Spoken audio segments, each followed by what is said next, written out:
vérité.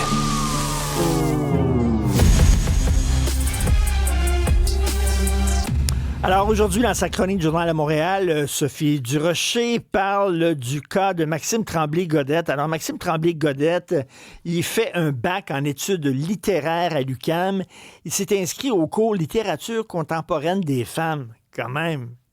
Ça doit pas, il doit pas avoir beaucoup de gars dans le cours littérature contemporaine des femmes. Là. Je suis peut-être un vieux mononcle, puis c'est un cliché, mais en tout cas, il me semble qu'il ne doit pas avoir beaucoup de gars. Il est tombé sur une enseignante qui oblige les étudiants à utiliser l'écriture inclusive, là, Yel, Toust, Seus, lecteur, pointrice, tu sais, là, où tu lis ça, puis tu as de la misère à comprendre. Et Maxime Tremblay-Godette disait, pourquoi on est obligé de faire ça? Bref, il a confronté un peu l'enseignante. Et il s'est fait dire non, c'est obligatoire. On va lui parler ici en studio. Maxime Tremblay-Godette, bonjour. Bonjour, M. Martineau. Comment ça s'est passé, là? Au début, je suis allé la voir pour la confronter un peu là-dessus. Puis elle s'est quand même montrée ouverte, mais tout de suite, j'y ai dit, tu sais, ça m'étonne que vous obligez ça parce que d'emblée, elle nous dit, tu sais, vous n'êtes pas tenu d'être féministe pour suivre le cours. Okay. Mais tout de suite après ça, comme elle affiche un peu ses couleurs, puis elle a dit, tu sais, moi, mon féministe, il est intersectionnel, il est inclusif, puis en plus, il y a le mot femme dans le titre du cours, donc j'aurais pas le choix d'en donner la définition. Donc, dans ce cours, vous avez le droit à votre définition du mot femme, mais dans ce cours, celle qui sera retenue, c'est toute personne qui s'identifie comme telle. Là, t'es comme... OK, c'est de l'idéologie qu'elle fait. Là. Ouais, c'est ça. Elle affiche ses couleurs, puis là, encore là, ça me va, mais là, t'es comme... OK, puis là...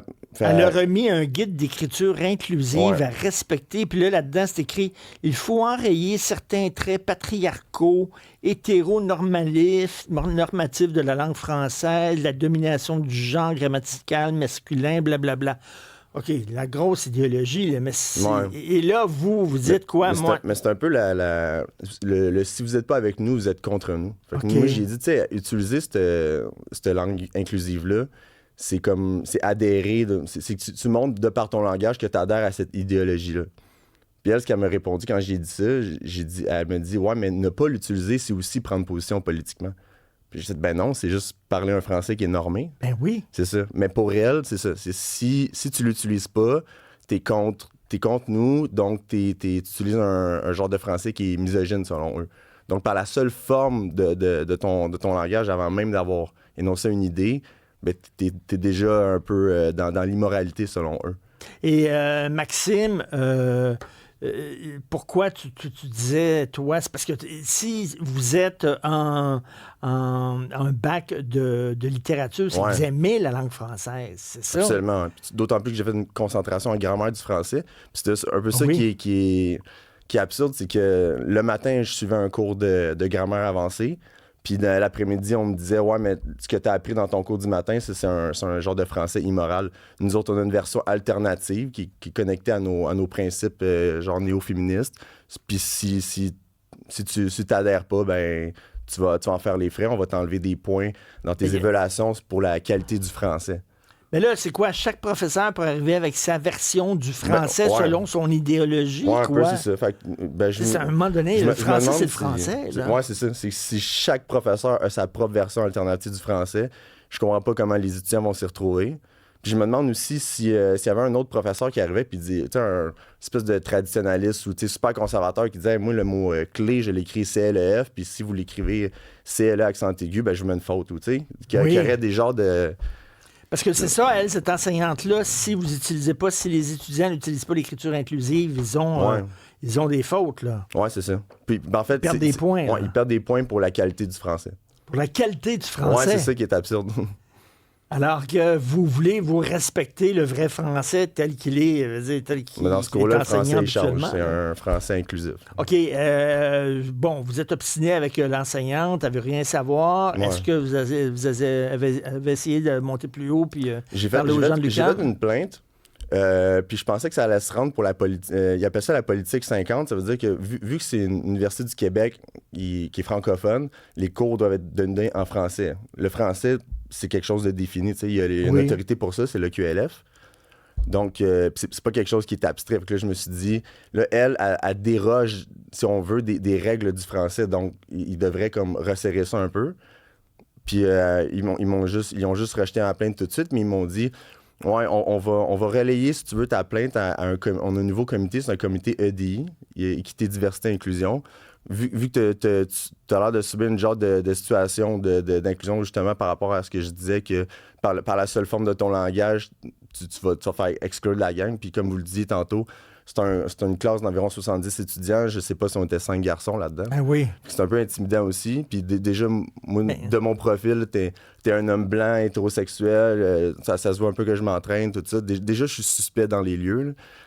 Puis, mais vous êtes allé là, dans ce cours-là, parce que vous êtes intéressé, vous êtes parce curieux que je suis de savoir. ouvert, puis que j'aime la littérature. Mais c'est ça. Puis la littérature des femmes, veut dire, mon Dieu, c'est Annie Ernaux, c'est Virginia Woolf, c'est Marie-Claire Blais, veut dire, c'est riche et tout ça. Ouais. Mais là, c'est un cours plus de féminisme idéologique plutôt qu'un cours de littérature des femmes. D'autant plus qu'il existe un cours qui s'appelle Approche féministe du texte littéraire. Puis qu'il y a un programme aussi. Cette professeure-là, elle enseigne dans le programme d'études féministes. Puis je l'avais déjà eu dans un autre cours, puis de son propre aveu, elle disait dans ce premier cours-là, elle nous avait dit, je vous encourage à utiliser l'écriture inclusive, mais dans mes cours de féminisme, je l'oblige systématiquement. Fait qu'elle fait ça en général, elle. Puis j'ai déjà eu une prof aussi à l'Université de Montréal qui, elle, a donné des points bonus. Elle donnait 1% de points bonus si tu écrivais tes travaux en langue inclusive. Mais ça, c'est pas des profs de littérature, ça, c'est des gens qui font de la poésie, ça. C'est des gens qui font de l'idéologie, littéralement. Elle, c'était drôle en plus. Souvent, quand elle finissait d'expliquer quelque chose, elle disait, est-ce que quelqu'un a une question? Est-ce que quelqu'un a une question? Puis là, je me demandais, est-ce qu'elle, c'est parce qu'elle veut comme renverser la règle, genre, ce serait le féminin qui l'emporte? Ou c'est juste qu'en ce moment, elle s'adresse juste aux filles parce que les gars, on aurait genre assez parlé? Ou je me demandais vraiment, c'est quoi ça? Est-ce que quelqu'un a une question? Puis comment ils sont perçus, les gars, dans ce cours-là? Est-ce que, bon, elle vous accepte parce qu'elle ne peut pas vous interdire d'entrer, mais est-ce que vous avez l'impression qu'elle préférait que ce soit rien que des filles? Non, dans la classe? Non, ils m'ont pas donné cette impression-là. Comme je dis, déjà, moi, je suis un peu suspect, là, mais sinon, non, il n'y a pas... C'est un climat qui est... C'est pas à cause du fait que t'es un garçon, mais souvent, il y a une espèce d'entre-nous. Genre, il y a beaucoup de professeurs qui vont comme justement afficher leur couleur, puis qu'il y a un genre de message tacite de genre, hey, on est entre nous autres, là, la gang, la gang de QS, la gang de gauche. Oui. Fait que là, ils vont souvent attaquer des personnalités de la droite. Vous faites souvent ramasser. Oui, ça doit. Mathieu Bock-Côté. Quelle surprise! Oui, votre femme aussi, c'est en dessous. Puis ça s'en donne en cœur joie, puis surtout quand le prof invite à ça, là, ça devient une genre de secte, puis j'avais déjà interpellé une professeure là-dessus. Après le cours, j'avais été la voir aussi, puis j'avais dit, tu sais, c'est un peu de prendre en considération que tout le monde ici pense la même chose. T'sais, moi, j'ai des valeurs un petit peu plus conservatrices que vous ici. Puis là, mais vous êtes intéressé à la littérature? Vous aimez la littérature? Absolument. Ça devrait être ça, ma passion, là. Ouais. C'est un cours, c'est un prof est là pour transmettre des connaissances. Ouais. Pas pour essayer d'embrigader des gens dans une idéologie. C'est pas leur job. On devrait tous les sortir, les militants des écoles comme ça, puis ce serait de la transmission de connaissances. Vous faire lire des auteurs féminines du siècle dernier, etc., les thèmes qui sont abordés dans les livres écrits par des femmes, il n'y a pas de problème. Mais ça, c'est du militantisme. Je pense que l'école doit rester un petit peu conservatrice, justement, pour enseigner des classiques puis tout ça. Oui. Puis après ça, quand tu voleras de tes propres ailes, tu pourras explorer des trucs plus contemporain ou tout ça, mais d'enseigner les bases. Puis, et donc l'université veut rien savoir, appuie la prof. Il appuie la prof, oui, c'est ça. Ben, c'est l'UQAM. Ouais. Ben, c'est ça. On n'est pas surpris de ça. Il y a une notion de... Je me suis demandé, est-ce que ça fait partie de la liberté académique? Parce que je respecte ça. C'est comme je dis... C'est super répandu, les profs sont plus de gauche, sont plus progressistes, puis je suis capable de dealer avec ça. Mais à partir du moment où là, tu obliges vraiment un étudiant à rédiger ses textes dans un genre de français alternatif comme ça, là, d'après moi, tu excèdes le cadre de la liberté académique.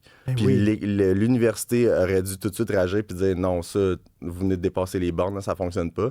Ils l'ont encensé. Fait que c'est très dommage. Quel est votre autrice? J'aime pas ça, moi, j'aime mieux auteur préféré? Je vais nommer Gabriel Roy, je pense. OK, ouais. Ouais, qui est bonheur d'occasion. C'est magnifique. C'est magnifique.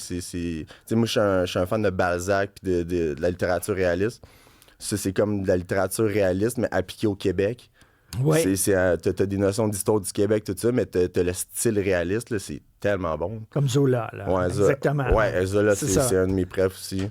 Bon. Sinon, t'as Anne Hébert. J'ai fait corpus d'auteur Anne Hébert. C'est génial. Magnifique. Ben, Ouais. Quelqu'un qui aime la littérature, qui aime les mots, qui aime la langue française, on devrait le féliciter à l'université plutôt que de dire non, il faut que tu écrives dans un charabia à la mode. De toute façon, dans 2 ans, il n'y a plus personne qui va parler de l'écriture inclusive. C'est n'importe quoi. Vous pensez? Ben, j'espère. Je m'accroche. Vous êtes optimiste.